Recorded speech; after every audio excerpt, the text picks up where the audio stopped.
네, 본격적인 여름에 들어섰지만 코로나19 기세가 꺾이질 않고 있습니다. 오히려 소모임 중심의 집단 감염이 전국적으로 확대되는 양상이라 보건당국도 바짝 긴장하고 있는데요. 사회적 거리 두기를 더 강화해야 한다는 지적도 나오고 있습니다. 백순영 가톨릭대 의대 교수와 함께 현재 방역 상황 짚어보도록 하겠습니다. 어서 오십시오, 교수님. 예, 안녕하세요. 네. 조금 전에 저희가 이제 속보로 전해드렸습니다만 오늘 신규 확진 환자가 61명입니다. 네, 금요일부터 지금 사흘 연속 60명대로 신규 환자가 발생하고 있는데요. 어떻게 봐야 될까요? 예, 지역사회 감염이 30명, 40명 이렇게 늘어났다가 줄었다 하면서 네. 또 해외 유입이 늘었다 줄었다 하면서 평균적으로는 60명을 지금 넘어가고 있는 상황인데 전체적으로 5월 초 이후서부터 계속 증가하는 추세가 아주 미미하게 증가하고 있고 아직 줄지는 않고 있는 상황이에요. 또 좀 양상이 다른 것이 5월 초 이후에 5월 6일부터 이렇게 생활 방역으로 들어가면서 사실은 그때 이태원발, 리치웨이 해갖고 대규모 발생이 많이 나타났었거든요. 근데 이 리치웨이 이후에 대전 또 광주 이런 데는 방문 판매, 다단계 방문 판매 쪽에서의 시차적으로 봐서도 연결고리가 있는 것으로 보이지만 아직 그 역학조사는 다 나타나지는 않았어요. 한데 좀 중요한 특징이라고 할 것이 일단 대전에서 시작했을 때 굉장히 확산 속도가 빨랐었거든요. 그러더니 광주에 가서도 사실은 확산 속도가 굉장히 빨라요. 근데 지금 대구에서도 사실은 87일 만에 두 자리 그 환자가 나타나긴 했지만 거기는 뭐 한정적인 것으로 보이고 일단은 그 이후에 확산은 아직은 나타나지 않고 있는 상황이기 때문에 이 지금 전체적으로 봤을 때 숫자는 그다지 많지 않지만 일단은 지역사회 감염을 나타내는 이 깜깜이 즉 감염원을 알 수 없는 환자들이 13% 늘어나고 있는데 이게 지금 5월 초 5%부터 시작해서 계속 증가하고 있고 줄지를 않는 상황이거든요. 그래서 전체적인 환자 숫자보다도 이런 지역사회 감염이 너무 빈발하게 소규모로 산발적으로 나타난다는 것과 또 지역이 전국적으로 퍼져 있다는 것, 또 이것들이 지금 어느 정도 통제는 되고 있는 상황이지만 아직도 위험한 부분들이 너무 많다는 것이 좀 걱정입니다. 네, 그렇습니다. 특히 이 아까 생활 방역 이후로 숫자가 이제 계속 점점 늘어나고 있는데 사흘 연속 60명대지만 50이란 숫자는 말이죠. 저희가 사회적 거리 두기 1단계 기준으로 그렇게 보는 수치입니다. 이 1단계 기준을 넘어서는 수치의 신규 확진자들이 계속 발생을 하면서 정부에서도 상당히 우려하고 있습니다. 얘기 들어보시죠. 현재의 상황을 보면 매우 엄중한 그러한 시기고 저희 방역 당국과 저희 중대본 차원에서 현재의 상황을 예의주시하고 있는 것은 분명합니다. 지금 1단계에서 가장 아마 그 위험도가 높은 상황으로 전개되고 있는 것은 분명한 사실입니다. 네, 문제는 말이죠. 앞서 교수님 말씀해 주신 대로 5월 6일 생활 방역 이후에 클럽발 감염에서 방문 판매 업체 뭐 여러 가지로 수도권에서 이제 주로 발생을 하다가 이제는 비수도권입니다. 수도권을 넘어서 대전, 광주, 대구 등으로 번지고 있습니다. 자칫 이 전국적인 확산세로 이어지지 않을까 걱정이 될 수밖에 없는 상황이죠. 지금 약간 그 숫자의 미묘한 부분에 차이가 있는데요. 우리가 생활 방역이라는 그 용어를 쓸 때에는 사실은 외국에서부터 입국하는 해외 입국자도 다 합쳐서 50명 이 정도로 했었는데 지금은 60명을 넘어가고 있지만 방역당국에서 얘기하는 것은 해외에서 입국하는 확진자들은 어느 정도 통제가 가능하기 때문에 지역사회의 환자를 주로 하겠다 해서 50명 이하로 계속 유지가 되고 있는 것은 사실입니다. 하지만 지금 상황을 보면은 60명이 넘는다는 거 이 숫자가 중요한 것은 아니고 결국은 지역사회에서 얼마나 많은 환자들이 나올 것이냐 이것들이 예상이 안 된다는 부분.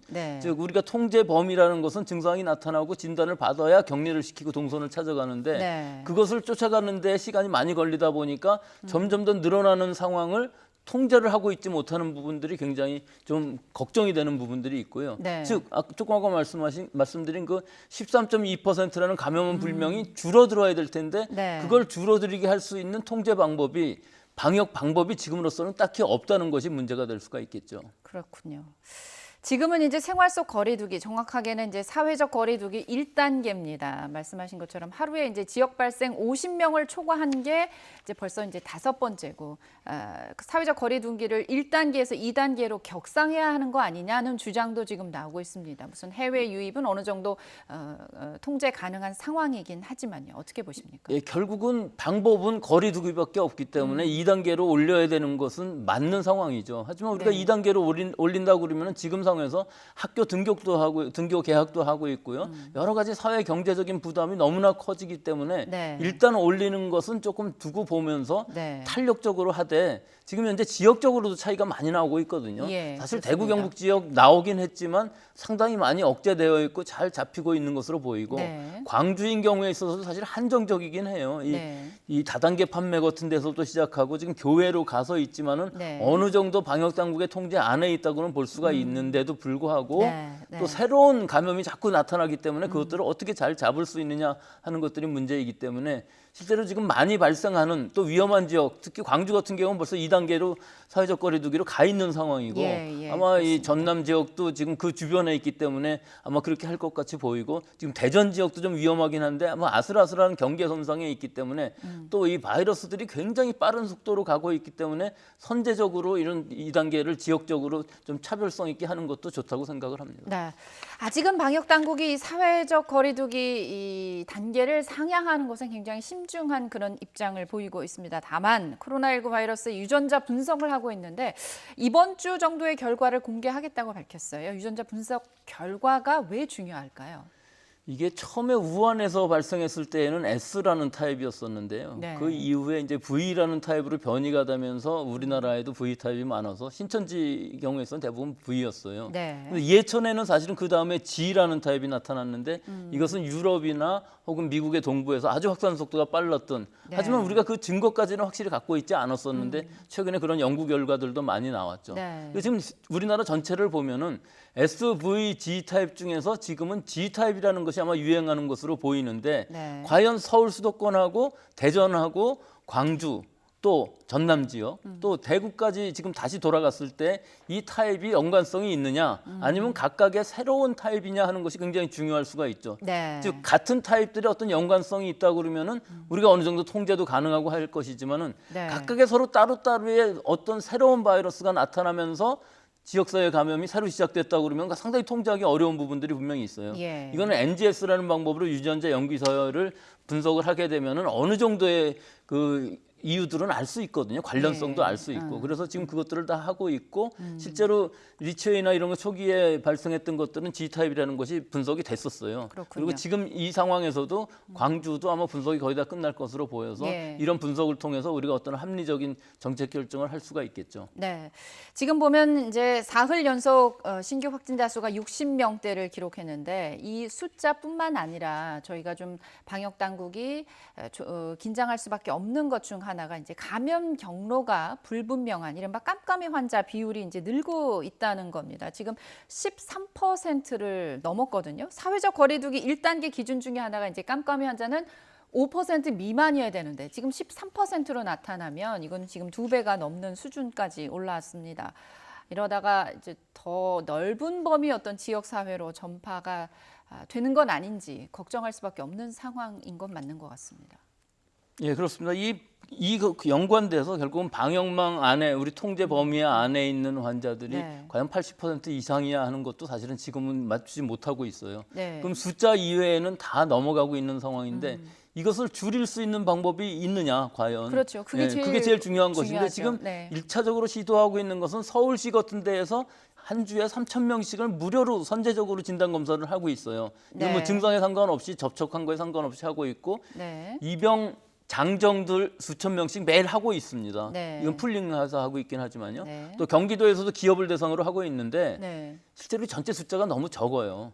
표본 숫자가 표본 숫자가 너무 너무 적기 때문에 과감하게 많은 수를 하면서 선제적으로 좀 찾아내면은 어느 정도 막을 수는 있을 것으로 보이는 것이 네. 이게 무증상이기 때문에 증상이 있을 때 가면 늦거든요. 예. 완전히 증상이 없거나 자신도 모르는 경증인 환자들을 찾아내기 위해서는 이런 선제적인 진단 검사가 필요하고 네. 또 지금 많이 전 전 세계적으로 하고 있는 것이 면역 진단 방법인데요. 네. 이 방법도 항체만 알 수 있는 것이 아니라 실제 지금 감염되어 있는 사람들도 IgM이라는 진단을 통해서 알 수가 있거든요. 이게 네. 정확하고 부정확하고는 둘째치고 일단 많은 사람들을 진단하게 되면은 현재의 무증상 환자를 찾아낼 수 있기 때문에 이런 방법을 선제적으로 지금 할 필요가 있는 시기라고 봅니다. 네, 감염 경로를 알 수 없는 깜깜이 환자뿐만 아니라 또 증상이 나타나지 않은 무증상 환자를 선제적으로 검사하는 선제 검사, 또 면역 진단 방법 등을 좀 쓰면 깜깜이 환자의 감염 확산을 좀 막을 수 있지 않냐, 이런 얘기를 주셨습니다. 그동안 수도권에 집중됐던 감염이 계속 전해드리고 있습니다만 충청권을 거쳐서 호남권까지 확산을 하고 있습니다. 이에 대한 보건당국 입장 들어보시죠. 광주 지역의 확산은 종교시설에서 발생한 환자가 오피스텔, 소모임, 요양시설 등 다양한 경로를 통해서 전파된 상황입니다. 광주 시민들께서는 주말 동안 외출과 모임을 최대한 자제하셔서 추가 확산이 발생하지 않도록 협조해 주시기 바랍니다. 네, 광주에서는 이제 사찰, 오피스텔, 요양원에 이어서 이제 신도수가 1,000명이 넘는 대형 교회입니다. 일국중앙교회가 새로운 집단 감염지로 이제 떠올랐습니다. 15명 안팎 확진자가 계속 나오면서 결국 이제 광주시가 폐쇄 조치까지 내렸는데요. 신도들 상당수가 마스크를 착용하지 않는 등 이제 기본적인 방역 수칙을 지키지 않은 것으로 지금 파악되고 있습니다.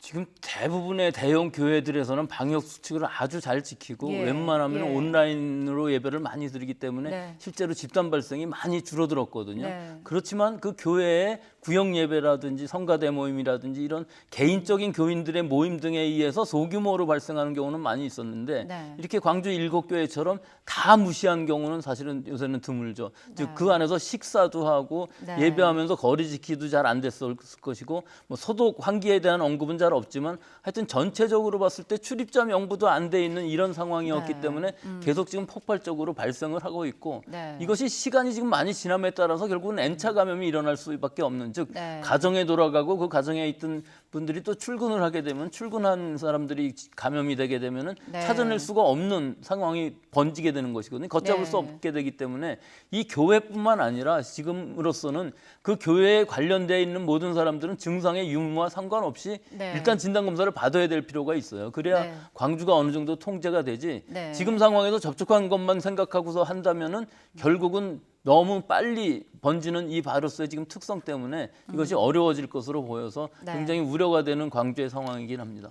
참 안타까운 점은 이 교회 출입자 명부, 교회 예배를 본 신자들의 출입자 명부도 지금 제대로 작성이 안 돼서 그야말로 누가 교회에 얼마나 당시에 참석을 했는지가 파악이 되지 않고 있다는 점이 좀 우려스럽습니다. 역학조사 과정에서요, 자신이 이제 다녀간 곳을 숨기는 이 비협조적인 환자들이 있습니다. 광주에서도 이 요양보호사가 내가 처음에 어디를 갔었다는 얘기를 잘 말을 하지 않아서 곳곳에서 이제 집단 감염이 그 확진 동선을 중심으로 감염이 지금 이어졌었거든요.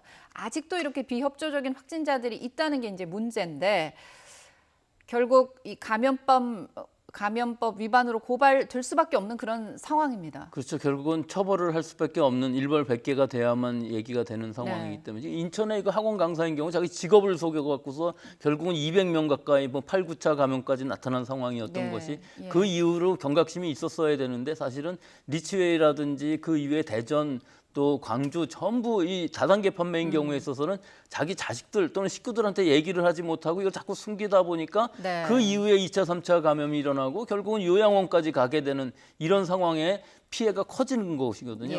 또 이것이 역학조사가 늦어짐으로 해갖고 결국 시간의 문제인데 시간이 빨리 잡히질 않으니까 결국은 진행이 계속되고 결국은 방역당국의 부담도 늘어나고 또 진단을 받아야 되는 사람들이 굉장히 많이 늘어나는 이런 피해를 주는 것이거든요. 그 자기 한 사람의 그 진술이 잘못됨으로 해서 그걸 간단한 걸 숨기는 거 별거 아닌 것처럼 보일지 몰라도 그걸로 인해서 여러 지역사회 또는 자기 친지들, 가족들한테 피해를 주는 것이기 때문에 이런 것들은 꼭 삼가해야 하겠습니다. 네.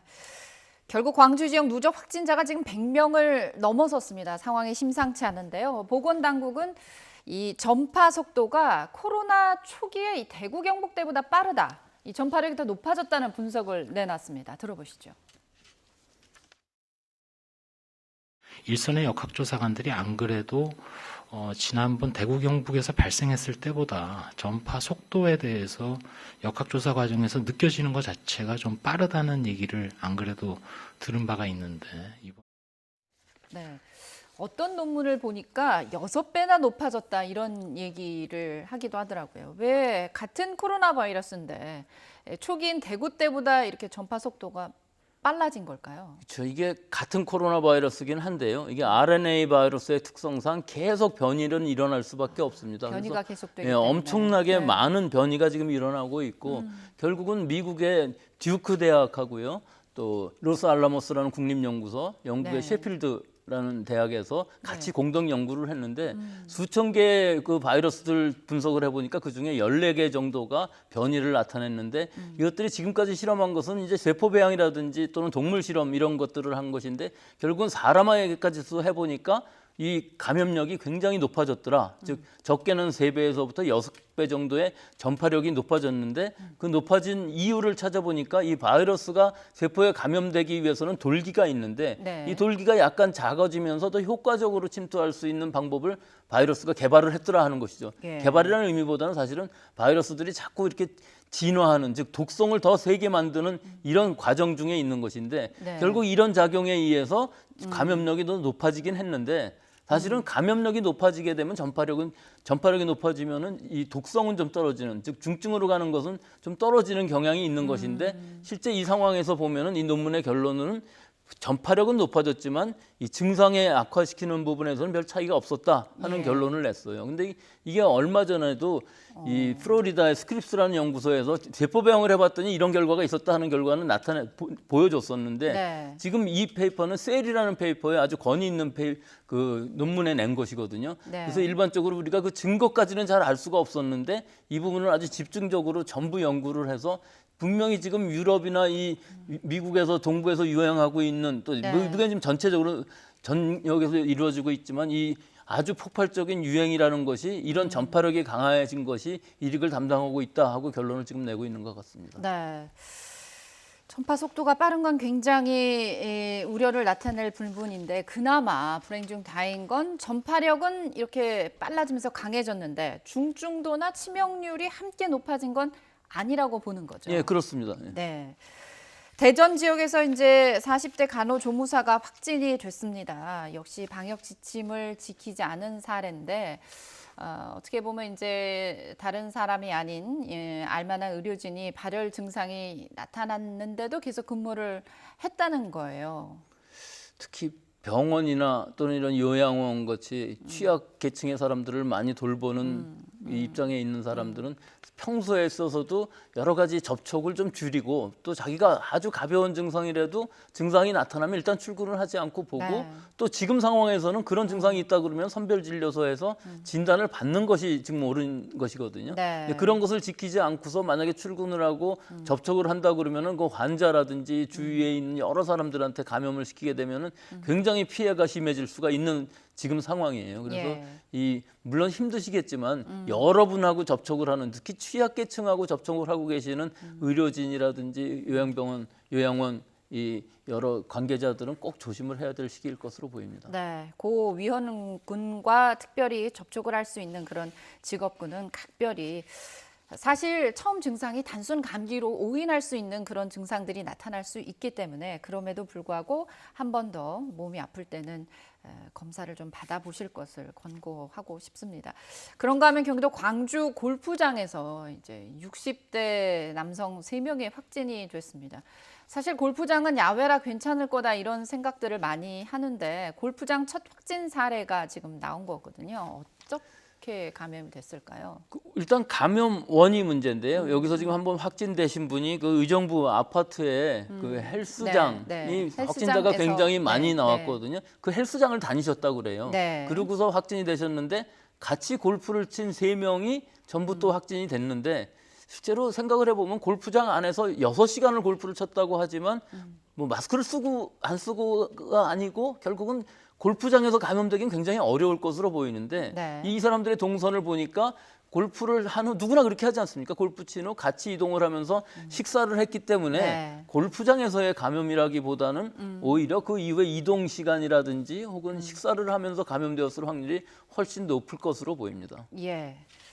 어찌됐든 골프장 감염뿐만 아니라 이렇게 여러 이제 이동하는 순간 이제 작은 공간에서 밀접 접촉이 가능할 수 있기 때문에 차에서도 마스크를 쓰는 게 좋지 않을까 그리고 싶습니다. 중간에 그늘집 같은 데서도 계속 대화를 네. 하면서 뭐 맥주도 마시고 여러 가지 하거든요. 골프 네. 치면서는. 그러니까 네. 골프라는 그 행위 자체가 문제가 아니라 그 부대되는 여러 가지 문제가 있을 수가 있겠죠. 예, 그렇습니다. 네.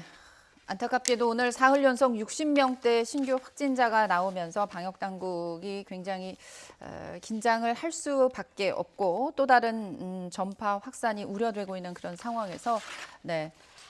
오늘 코로나19 상황 현재 추세 짚어봤습니다. 백순영 가톨릭대 의대 교수와 함께 해주셨습니다. 오늘 말씀 고맙습니다. 감사합니다.